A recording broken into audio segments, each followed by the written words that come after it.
ඔබගේ ප්‍රාර්ථන දේවිය මේ විදියට සුදුසු පරිදි අපි සෑම උදෑසනක්ම පැමිණලා විනෝද රොබින් කාලය ගත කරනවා මෙන්න මගේ රටවැසියාගේ තොරතුරු කිසිම තොරතුරක් ගැන දැනගන්න හොදුවක්වත් ලැබුණේ නැහැ දේවිය. ඒ ස්වාමීනි දෙවියන් බුදුන් පවා වන්ද නමස්කාර කරන සූර්ය දිව්‍ය රාජ්‍යා උදා මේ ඉන්ද්‍රිය උදෑසන ඔබතුමා රට අමතන්නේ සෝදනන්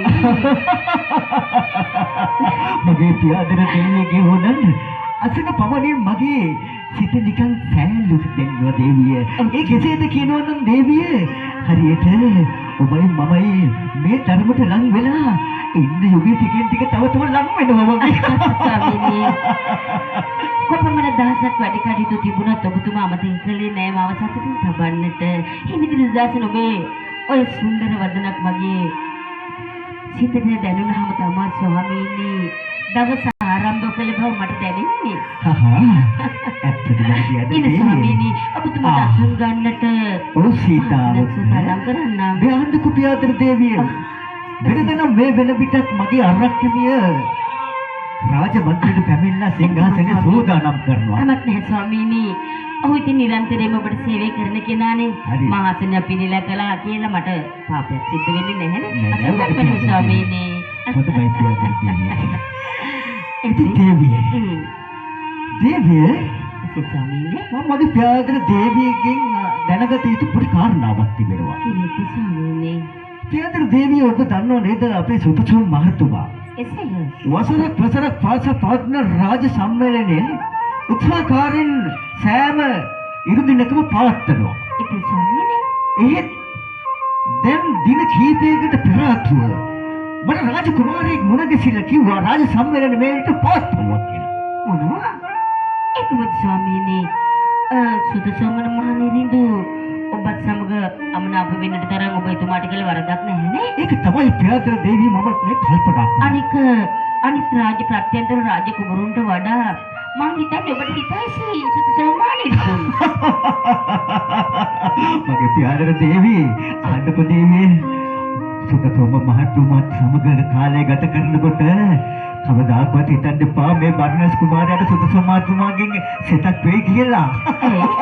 ඒ ස්වාමීනි කවුද දේවියන් ගුවරින් වටෙන්නේ? මොකද රක්කන්නේ? අවසරයි. අවසරයි. එතකොට මගේ රාජ මන්දිරයට පැමිණෙන්න නුඹ ප්‍රමාද උනේ මොකද ආරක්ෂකයේ? එහෙමයි අවසරයි. ඔබ දෙපළගේ සාකච්ඡාවට බාධාවත්ද මාගේ පැමිණීම? නෑ ආරක්ෂකයේ කිසිම බාධාවක් නෑ. එහෙමයි අවසරයි. නැතරක් කිසිම බාධාවක් නැහැ. එහෙමයි අවසරයි දේවිලාස. ජයශ්‍රී. ඔබ අන්තිම අසුරක් පරවන්න. කමක් නෑ. මගේ පියාදර දේවියට අසුනක් නැති උනාට කාරියට. අලක්ෂමිට පමණයි මා ගැන අනුකම්පාවක් තිබෙන තියෙන ස්වාමීනි. මගේ පියාදර දේවිය බලන්නකෝ. අර කැමිය හැමදාම මේ විදිහට තමයි කාලය ගත කරන්නේ. එහෙම පියාදර දේවිය අර කැමිය කියනවා නම් ඔබ අසුන් ගන්න. ස්වාමීනි අර කැමිය නුඹට හිතුණක මොකද කවදාකවත් නැතුව මගේ පියාදර දේවියත් මේ අසුන් ගත කරන්නේ? අවසරයි දේවයන් වහන්සේ. ඔව්. ඔබ වහන්සේ දැන් අසුන් අරගෙන හොඳට සතුටේ සන්තෝෂයෙන් ඉඳී කාලය ගත කරනවා. ඔබ එහෙනම් හොරෙන් බලාගෙන ඉඳලා තියෙන්නේ. දැන් අපි දෙදෙනා විනෝදෙනව හොරෙන් බලාගෙන හිටියා. ඒකත් දැකලා නේ මටයි අහන්න තියෙන්නේ ඔබ දැක්ක නේද අපි විනෝද වෙනවා. එහෙමයි අවසරයි මම රාජ මන්දිරයට උදැහැණක්කම ගමන් ආරම්භ කෙරුවා. ඔබ වහන්සේලා දෙපළ බොහොම සතුටු සන්තෝෂයෙන් කාලය ගත කරනවා. ඔව්. මම ඒකට බාධා කරන්න හොඳ නෑ. බොහොම හොඳයි. මගේ අරක් කැමියට යමක් කමක් තේරෙනවා හොඳට. නේද පියාදර දේවිය? මම සීනුවනාද කළා හුන්නේ. මන සීදුවල නාද කරේ. බොරු කියන්න එපා අරක් කැමිය. සීනුව නාද කරා නම් මට ඇහෙනවනි මිනිහෝ. අතුල් මාලිගාවට ඇතුළේ තරම සීනුව මම නාද කළා. හරි. මම කියන්න තියෙනවා නේද පියාදර දේවිය? ස්වාමීනි යම් කිසි කෙනෙකු රාජ සභාවට ඇතුල් වෙනවා නම් සීනුව නාද කරන්න කියලා තියෙන බබ ඇත්ත. එහෙමයි අවසරයි. ඒ වුණාට උඹ සීනුව නාද කරේ නෑ කියන එක මම හොඳවා කරුප දන්නවා. නාද කළා අම්මා පල්. ඇත්තටද ඔය කියන්නේ? හරි කියපන් එහෙනම් අද සීනුව කොතනද මම සවි කරලා තිබුණේ කියලා. පියාදර දේවිය ඔන්න බලන්න. මෙහාට වරේ කරක් ලැබෙයි. බොරු කියන්න පාරක් ලැබෙයි. සත්‍ය අහුන්නේ නෑ අහුන්නේ. එහෙනම් අර සීනෝ මැද්දේ හෙලවෙන එක නැතුව හෙලවෙන එක නැතුව නෙවෙයි මිනිහෝ හෙලවෙන එක තියෙනවා. හෙලවෙන එක වදින්න නම් ඔබ සද්ද නාද කරන්න ඕන. නාද කළා. හරි. කොහොම වුණත් කමක් නෑ. එහෙමයි ඉතින් අර කැපිය කියාපන් කොහොමද රටවැසියාගේ නවක තොරතුරු එහෙම දැන ගැනීමට ලැබුණාද? එහෙමයි අවසරයි ඔව්. කොහොමද අපේ රාජ්‍ය තුල තිබෙන ප්‍රතිචාර? අවසරයි දේවන්නා සෝපහන්සේට කියන්න හ්ම්. දේවින්නාන්ස ඔව්. අපේ රටවැසියෝ හා පමණක් අය බොහොම සතුටින් සන්තෝෂයෙන් කාලය ගත කරනවා. කාලය ගත කරනවා. ඒ පමණක් එයා පැත්තේ ප්‍රාන්තේ ඔව්. අනිතර පෙළපාලි. පෙළපාලි යනවා. කාට විරුද්ධවද? අපේ රාජමන්ත්‍රී මොනවා? හා ඒ කියන්නේ මේ බර්ණස් කුමාරට විරුද්ධව? එහෙමයි අවසරයි. ඒක ස්වාමීනි. බලන්නකෝ පියාදර දෙවියන් මෙච්චර දැහැමි සමි රට රාජ්‍ය පාලනය කරන රාජකුමාරයෙකුට උද්ඝෝෂණ කරනවා කියන්නේ පෙළපාලි දක්වනවා කියන්නේ. අරක් එහෙමයි දෙමි. අවසරයි. ඔබ හන්සේට කියන්න ඔව්. දැන් වසරක් විතර ගත වෙනවා දැන් මේ රාජ්‍ය මන්දිරේ වැඩ කටයුතු පටන් අරගෙන ඔව්. කොයි දෙනවා කියපුවා කොයි ඉදු කරනවා කියපුවා කිසි දෙයක් නෑ කියලා කට්ටිය උද්ඝෝෂ. මොනවා? ඇත්තටම අරක් තමයි අපි දීපු දෙයක් නැද්ද? නෑ නෑ ස්වාමීනි. ඔව් දෙවි. ඔබතුමා එසේ පවසන්නට එපා. ඔබතුමා දස ධර්මයෙන් රාජ්‍ය පාලනය කරනවා. ඉතින් ඔබතුමාගේ රටවැසියාට කිසිම අඩුවක් සිද්ධ වෙලා නැහැ. රටවැසියා ඔබට අයින්ම හිතයිසේ ස්වාමීනි. මං හිතන්නේ මේ අරක්කමගේ මුසාවක්.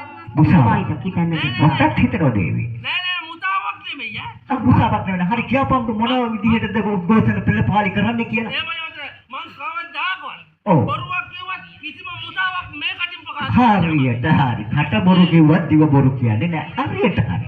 ඔප්පු කරා. මොකද්ද කිව්වේ මුසාවක් බොරුවක් කිව්වත් මුසාවක් මුසාවක් කියන්නේ? කියන්නේ ලුපියාදර දෙවි. කට බොරු කිව්වත් දිව බොරු කියන්නේ. හරි.